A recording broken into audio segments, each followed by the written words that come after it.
bismillahir rahmanir rahim. Darsu capanɗe jeego e jooɓo on 65 darsu no gay e jeetataɓo on e nder kasu subuhat on haray ko darsu sakkitoro on ni e nder nde ɗo deftere inchallah en turki Allah hawme sawaba haray ɗen sengoɗoro capanɗe jeetati e hella fayda tumbo ma hella dow seeɗa karma komin maaki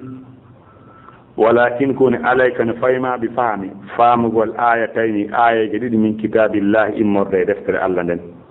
ulahuma ara nun ɗum eɗen ayaje ɗiɗi qawluhu ta'ala ko konngol makko kanko Allah towɗo on la ta'tadiru wata on gantino kadi kafartum gomɗi on yeddi ba'da imanikum ɓaawo gomnal mongal karama komin maaki fa ida tahaqqaqta si a haqqinƴini anna ba'da sahabati no yoga e sahabaɓe alladina ɓen gazawu ruma waɗoyɓe hare Rome ma rasulillahi e fenelaɗo Allah sallallahu alaihi wasallam ɓeɗo kafaruɓe yeddiri bi sababi kalimatin sabu konngol qaluha ngol ɓe wowli ala wajhi la'ibi e mbaadi e yeeso fijindari wal mashi e camti tabayyana laka ɓangante anna alladina on neɗɗo yatakallamu wonɗo wowluɓe bil kufri heeferaku wa ya'malu bihi o gollira heeferaku khawfan kulol min naqsin immorde ɗuytorede maalin jawɗi aw jahin ma jaahu aw mudaratin ma takkanagol li aadi goɗɗo ko ɗum ɗon a'zamu ɓuri mawnude mimman yatakallam bi on wowlowo konngol heeferaku on wowlowo bi kalimatin konngol yajma'u biha yamzahu biha o mantirangol konngol goɗɗo wal ayatu thaniyatu aya immo mo karama ko men faandi on ye en tasko e muɗum faamen qawlu ta'ala kongal suuɗo on man kafara billahi kala yedduɗo Allah min ba'di imanihi ɓaawo gomɗinal makko illa man ukriha si wona hara ko on doolaɗo o forsa wa qalbuhu tawale ɓernde makko nden mutuma innun ko deeƴina bil iman e iman walakin ko woni man sharaha ko on yanñiɗo bil kufri heeferaako sadran ɓernde fa alayhim no fayi ɓeeɗo godabun tikkire minallahi moddeke Allah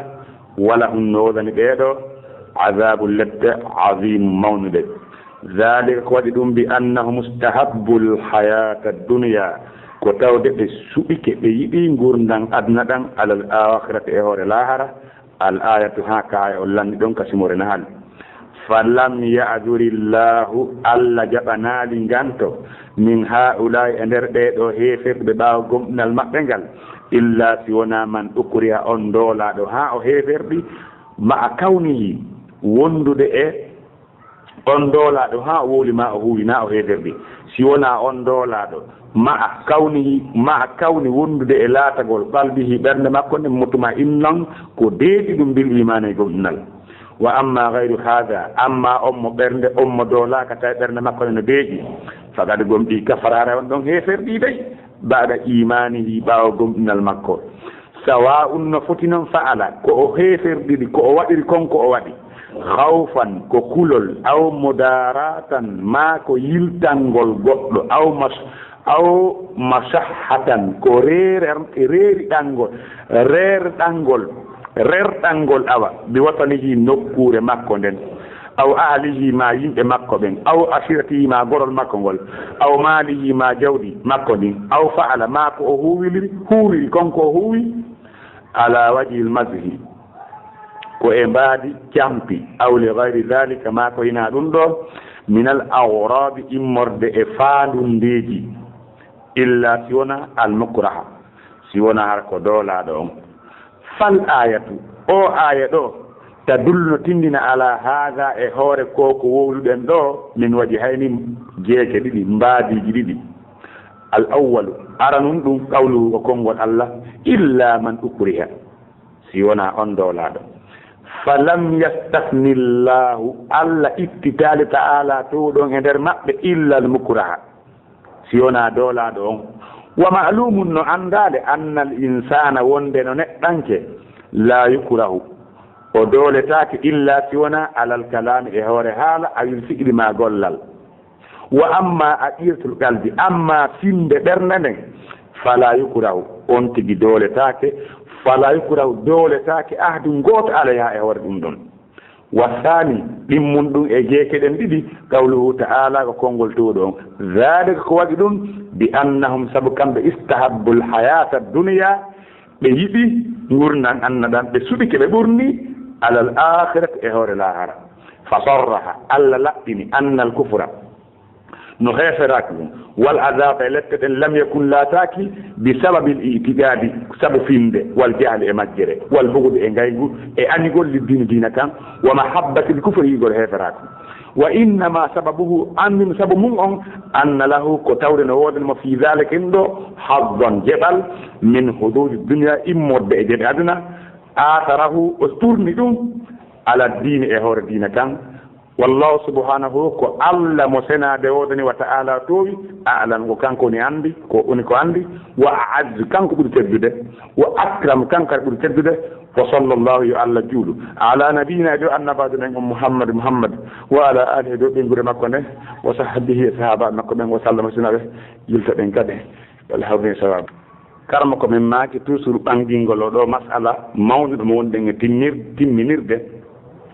wonde oɗo masala ko juutuɗo no ɓangira sabu si en tastike mo e ɗen ɗe yimɓe ɗen e yiɗay on annduɗo goonga o acca gollirgol goonga kan kulol ɗuytorede jawdi ma aduna ɗuytorede aduna ma ɗuytorede jaahu ma yiltangol goɗɗo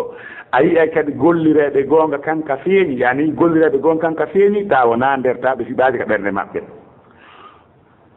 tawa sa landikema ko fiɓiɓe kon ga ɓernde makko inna wanda ko fiɓi kon walakin koni alayka no fayma bi faamugol aya tayni ayeje ɗiɗi min kitabillahi immorde e deftere allah nden ulahuma ara nun ɗum eɗen ayeje ɗiɗi qawluhu ta'ala ko konngol allah to ɗon ka simre tawbat aya 66 allah daali la ta'tadiru wota on gante no qad kafartum gonɗi on heferɗi ba'da imanikum ɓaawa gomɗinal mon ngal fa ida tahaqqaqta si a haqiñƴini anna ba'da sahabati no yoga e sahaba ɓen alladina ɓen gadaw ruma waɗoyɓe hare ɗen rom ma'a rasulillahi e seenelaɗo allah on sallllahu alayhi wa sallama kafaru ɓe heferɗiri bi sababi kalimatin qaluha sabu konngol gotol ngol ɓe wowli wona koye ɗiɗi ala wajhil masjid ko ɓe wowlin kadi ko e mbaadi campi walla iɗi e sigilaar wona sooɓe ɓe waɗɓe wowlinowo tabayyana laka ɓangante anna alladi yatakallama bil kufri no on wowlowo heeferaku aw yamal bihi ma o gollira heeferaku hawfan min naqsi malin kulol ɗuytorede jawdi aw jaahi ma ko wowliri heeferaku fi jaahu aw madaratin li ahadin ma ko yiltangol goɗɗo ko ɗum ɗon a'zamu ɓuri mawɗude mimman yatakallamu di on woloɓe kalimatin konngol yamzahu biha o camtira ɗum goɗɗo karama ko meɓe maaki ɗo ko honɗum ɓe faami ɗo ɓe rerɗini en taskagol ɓeɗo ayaje ɗiɗi aya arana on omo jannguɗen ka simore tawbati ɗo o ko aya ko jippi ko fii sahabaɓe yennuɓe nelaɓe e wonɓiɓɓe makko janngayɓe ɓen ko ɓe wi ko meyi aali sifa janngayɓe amen ɓen ɓuruɓe reere ɗuɗe deebi ɓuruɓe hulude e jihaade e ko nande ɗum ɓe haydini ɗe sabu ngol ɗon konngol ɓaaɓe landitama ɓe wi'ile kadi menen ko sama kala men wonno menen wona e sooɓe joomi jaabiɓe la ta'tadiru qad kafartum ba'da imanikum inna af an taifatu minkum no adiba taifa ta on ganti no few on heferɗi si a andi ɓe sahabaɓe ɗo yoga e maɓɓe ɗo heferɗi sabu konngol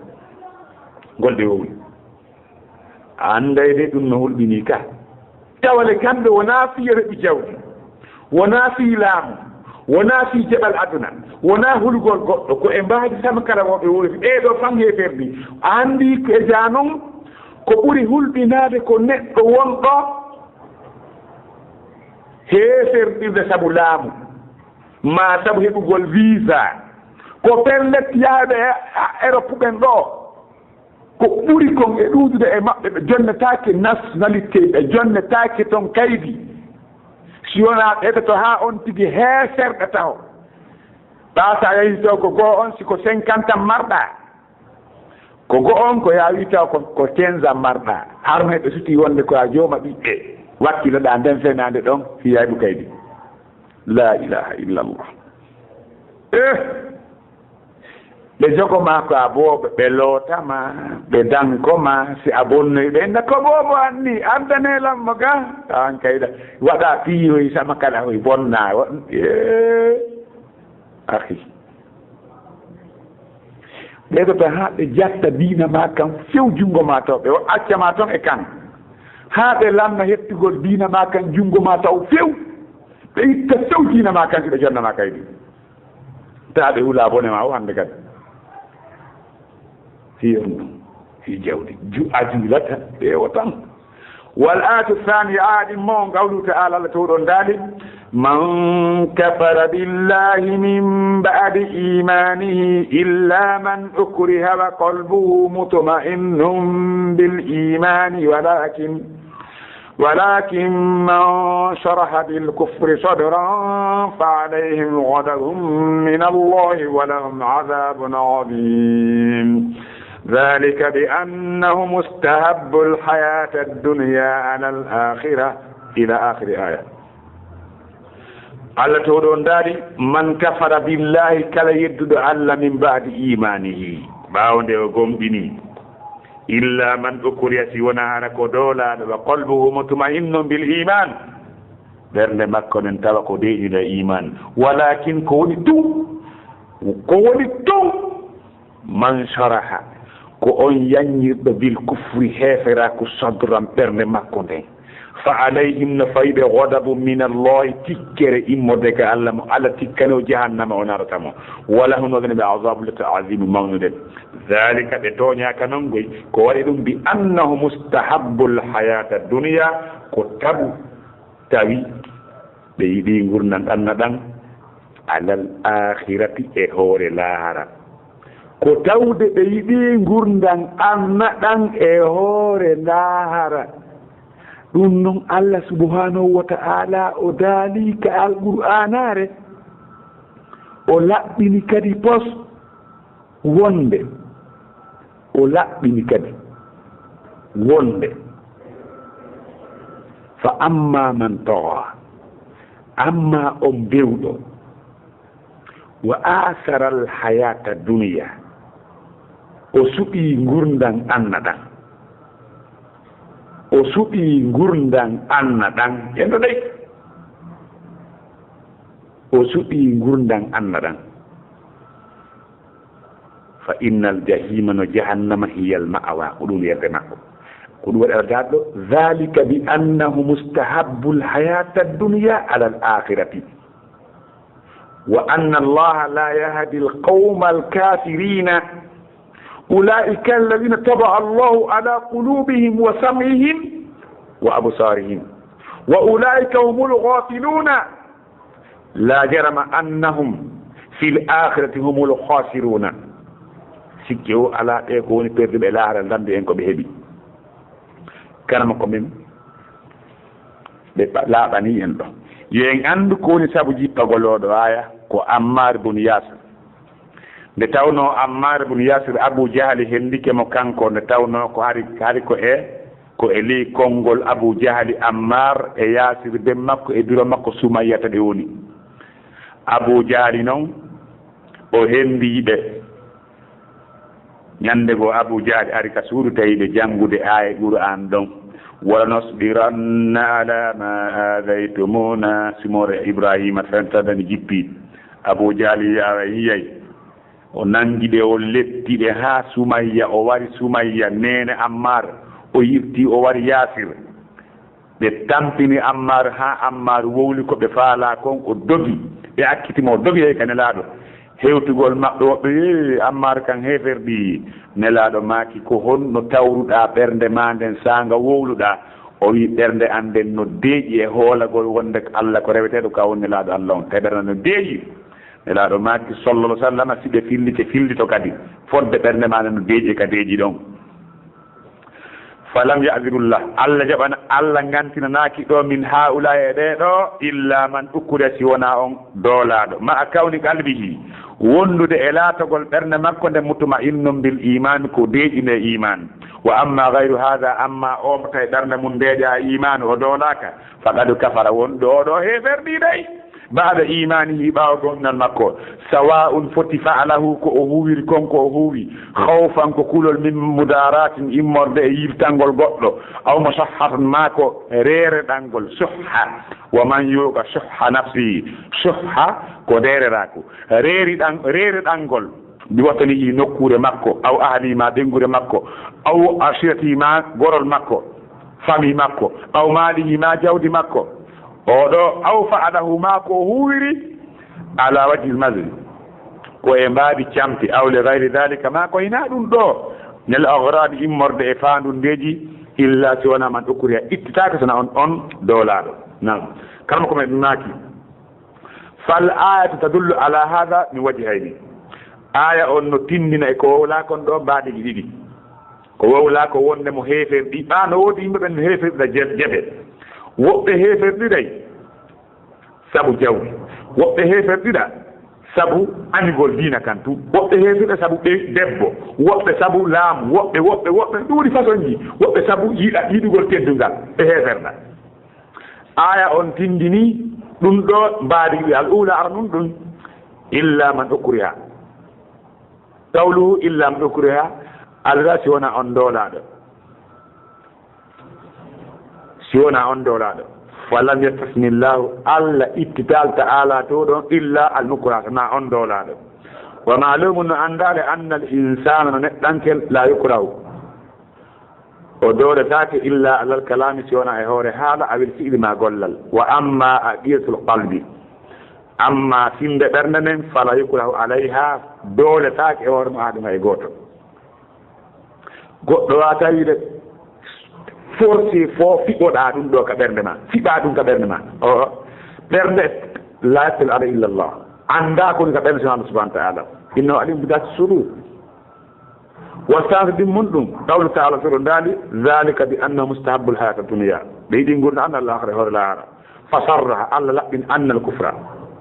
والعذاب هكذا فلسل لم يكن بسبب الاعتقاد وناسب سنة الله تعالى الجعل ما مجره أو البغض للدين ما أن يقول دينا أو محبة الكفر ما يقول هيفراكو والعذاب للتقل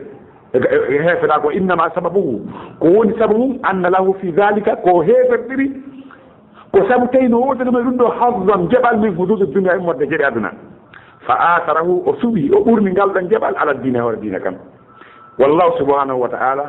ko allah o mo senade wonde kanko woni ko allah woni ko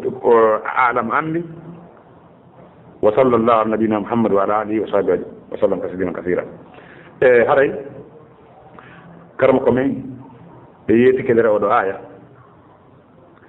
wonde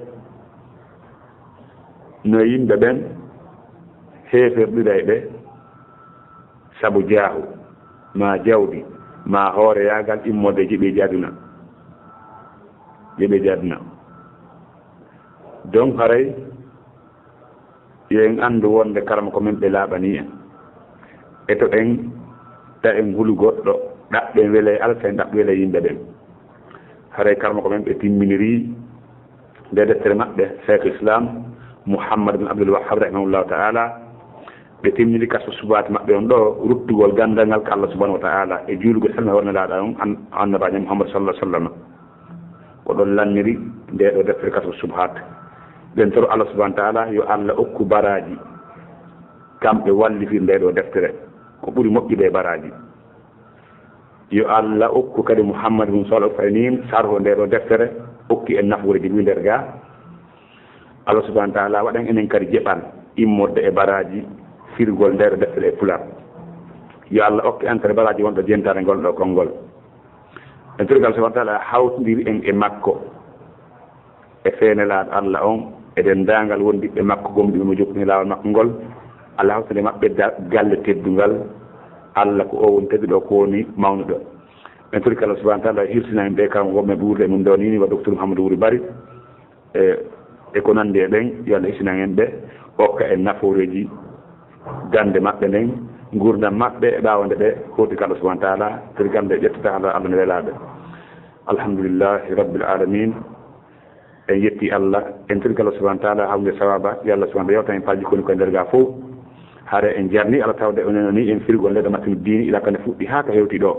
hare kala yiido sawaba derga yo jarno Allah weltano Allah hewta noddugol la weltano la hare stay non ko falje on ti derga yo nodda ndi do numéro ji